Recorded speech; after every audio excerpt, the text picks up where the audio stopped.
In the story of boxing, there are few moments more memorable than those that cause genuine shock around the world.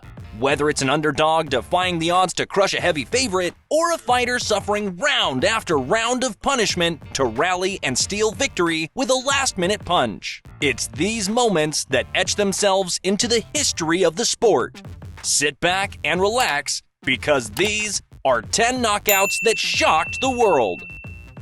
They say that the last thing to leave a boxer is his punching power, and few come-from-behind victories demonstrate that better than George Foreman's crushing knockout of heavyweight champ Michael Moorer in the year of 1994. When George Foreman lost his title to the famous Muhammad Ali, Michael Moorer was only 10 years old and hadn't even stepped inside of a boxing ring. 21 years later, these two men would collide in a match, ending with the 45-year-old finishing the nearly 20 years younger Moorer with a thunderous right hand. Foreman looked puffy and slow, but you could argue he was using his superior fighting IQ to reel the more active, aggressive Moorer in. With 1 minute left in the 10th round, a lightning-fast Foreman landed flush on the jaw of Moorer, leaving him dazed for minutes. George secured the titles and probably went to lay in the millions of dollars he made from the launch of the George Foreman Grill Company. This is my George Foreman family-sized grill that sears... No, it isn't. It's my George Foreman griddle that cooks pancakes. No, it's my George Foreman bacon oven, and it's making pizza. No. It's actually my omelet maker that makes delicious... No, it isn't. It's a grill. Griddle. Omelet making Calm oven. down, guys. You're all right. It's my G5 with 5 removable cooking plates, so it makes all of your favorite foods, and it knocks off the fat. The George Foreman G5. It's the next grilleration. Okay. Following their closely fought first battle that ended in a narrow decision win for Roy Jones Jr., he and Antonio Tarver agreed to a rematch. The decision was basically a pick-me situation, and neither man was upset about testing their mettle against the other one more time. They would meet once again 6 months after the first fight in May of 2005. Both were coming in with something to prove, but this time the fight wouldn't last nearly as long as their first meeting.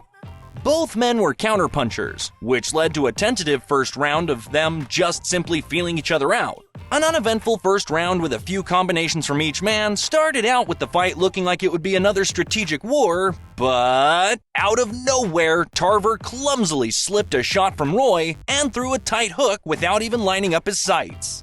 It was a perfect shot that flattened Jones for long after the 10 count, giving Antonio Tarver a stupendous victory. Stupendous. Jones Jr.'s loss ended his near-decade reign at the top in boxing's pound-for-pound list. Wait just a minute, guys. Would you mind doing me a huge favor? You see that big red button underneath the video that says subscribe? Make sure you click on it if you want to see more amazing boxing content like this. To confirm your legend status, make sure you drop a like on the video too. It massively helps us out. Thank you, my friends. Anyways, of course we couldn't leave out this one.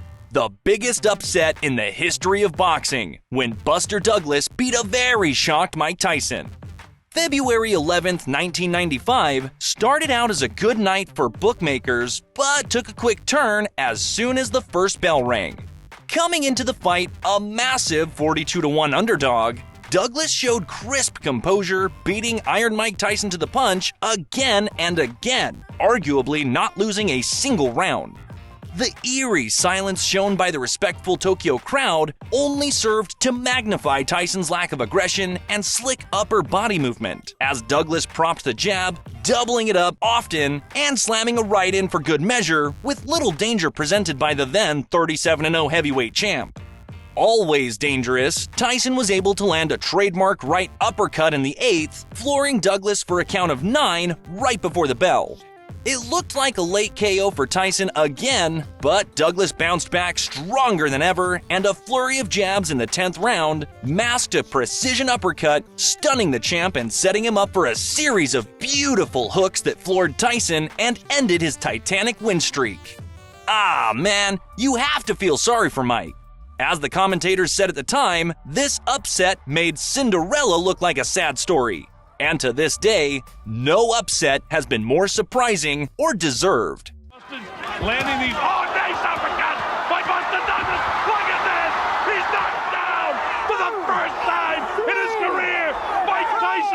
off the canvas. He's in big trouble. He's not gonna make it. Unbelievable! Unbelievable! Buster Douglas is the new heavyweight champion of the world. George Foreman was victorious over Joe Frazier in both of their meetings. But it's his ruthless brutalizing of Frazier in their first fight on the 22nd of January 1973 that we're looking at. It took Foreman only 2 rounds to slice through Frazier like a hot knife through butter. Over the 2 rounds, Foreman didn't just outclass Frazier, but administered a bully beatdown that saw him knock Frazier down 6 times. 6? I want whatever George ate for breakfast that day. Frazier attempted to elude and confuse the bigger, faster, and more powerful Foreman, but this fight looked more like a big brother reminding a younger sibling of his place in the food chain, as almost every shot thrown found its target with frightening efficiency. The rematch also didn't go too well for Frazier, with Joe's trainer ordering the referee to stop the fight in the 5th round. Well, at least you lasted longer than the first fight, Joe, my friend. In the heavyweight division, as I'm sure you already know, you can't afford to underestimate anyone. These big guys have the power to put you down at any given moment. A lesson that Lennox Lewis learned in the 5th round of this title bout against Hasim Rahman in 2001. The 20-1 favorite, Lewis came into the fight significantly less prepared than the challenger Rahman. He arrived in South Africa to fight at high altitude after staying in Las Vegas to feature in the movie Ocean's 11. Damn! My man was in the same movie as George Clooney and Brad Pitt?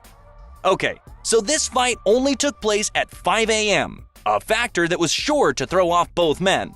The bout was fairly even until the 4th round, with Lennox up on the scoreboards. From the 4th onwards, Rahman became the aggressor as Lennox's fatigue set in, and he dropped his hands, openly seeking the knockout punch.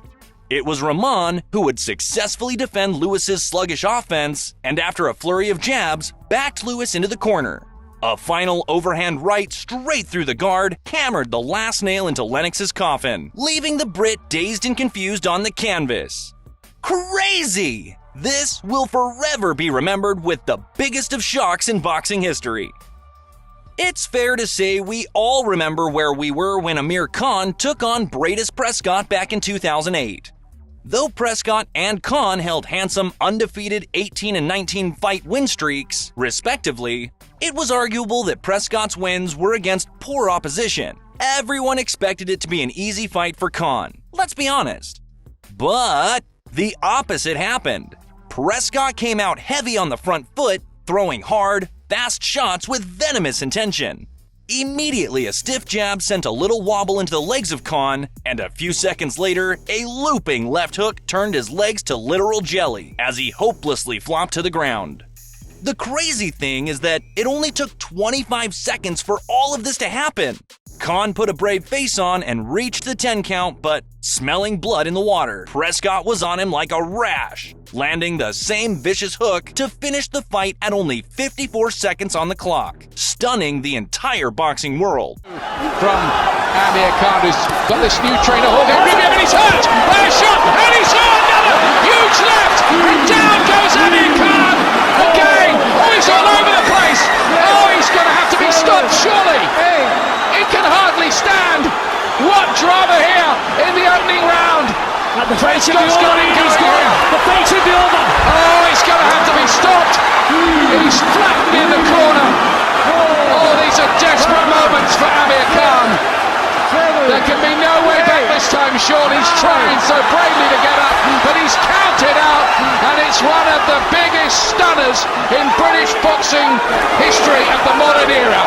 Bradis Prescott has knocked down Amir Khan sensationally in one round. Though their second fight was when Tyson's bizarre, barbaric, ear-biting incident took place, it was Evander Holyfield and Mike Tyson's first matchup on November 6, 1996 that began their fierce rivalry.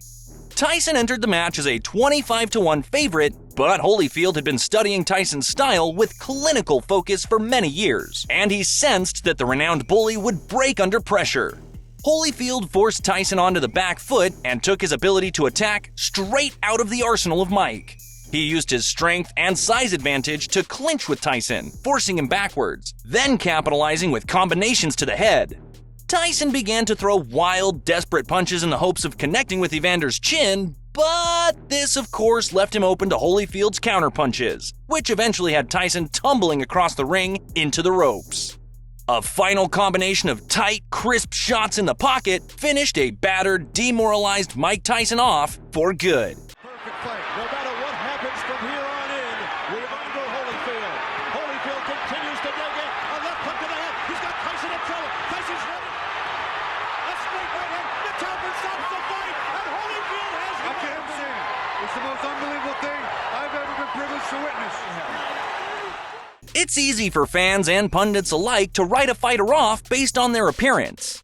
We're primed to think that chiseled abs and broad shoulders make the perfect fighter. We all remember when the chunky Mexican Andy Ruiz Jr. handed Anthony Joshua the first loss of his career in 2019, right? Well, if you don't remember, Joshua seemed to have written the challenger off, who was brought in as a last-minute replacement for Jarrell Miller after failing a last-minute drug test. You could sense nerves running through the body of AJ as he strolled to the ring, and now we know why. Joshua was able to dish out an early knockdown of Ruiz, who was totally unfazed by AJ's power and counterattacked in classic Mexican style with immediate aggression, earning him 2 knockdowns in quick succession, which Joshua didn't handle so well. A flurry of short, merciless punches dropped Joshua hard, and though he was able to answer the standing 8 count, let's just say he was a dead man walking, and it didn't take long for Ruiz to finish the broken champ once and for all, handing him the first blemish in his undefeated streak. Thomas Hearns wasn't known as the Hitman just because it's a cool-sounding nickname. If he smelled weakness, his laser sight was on and aimed firmly at the jaw, something Roberto Duran learned the hard way on June 15, 1984. Duran had just come off of a 15-round decision loss to middleweight champ Marvin Hagler after giving him the toughest test of his character. But he'd find no such luck against the legend that was Thomas Hearns. Hearns found immediate success with the jab, keeping Duran at the end of precision combinations that dropped Duran twice in the final 20 seconds of the first, leaving him so dazed that he went to the wrong corner when the bell rang. The vicious onslaught of Hearns' shots continued into the second, whose reach advantage prevented Roberto from mounting any kind of offense against the blitz. Trapped against the ropes, Duran could do nothing but absorb the punishment before Hearns' trademark right cross sent Duran crashing face first into the canvas late in the second round. Still trying to cover up. Another solid right hand by Thomas Hearns in a combination. The referee Padilla watching. There he's up in the air again. Duran just fighting on instinct, though, Gil. He's just hanging a big right hand. That's it, Tim. Anytime you fall forward, the fight's over, Tim. A huge right hand by Thomas Hearns. Right to the... Jeez, that was a proper beating. Muhammad Ali came into the Rumble in the Jungle in 1974 as a 4-1 underdog against the then undefeated heavyweight bruiser George Foreman. However, his tactical genius would prove the bookmakers wrong. Knowing that he couldn't and shouldn't mess with the power that he had carved out of Foreman's fearsome reputation, Ali introduced the world to his famous rope-a-dope move, backing himself against the ropes and rolling with Foreman's onslaught, letting his arms take the brunt of the blows. As the fight went on, Foreman's aggression undid him, and he no longer had any strength left to threaten Ali. A final 5-punch combo in the 8th round ended with a left hook that set up a precision right cross, finishing the fight in exceptional fashion. There you have it, my friends. 10 knockouts that shocked the world. Make sure you go into that comment section and let us know your favorite knockout of all time. We would absolutely love to see what you have to say. In order to get to the ring, boxers have to make that ring walk, and it's pretty safe to say that there have been some very questionable ones over the years. We have seen wacky costumes, eerie music, and even unimaginable modes of transport. You must be desperate to find out more, man. Click this video right here because these are the craziest ring walks in boxing history. Click it, I dare you!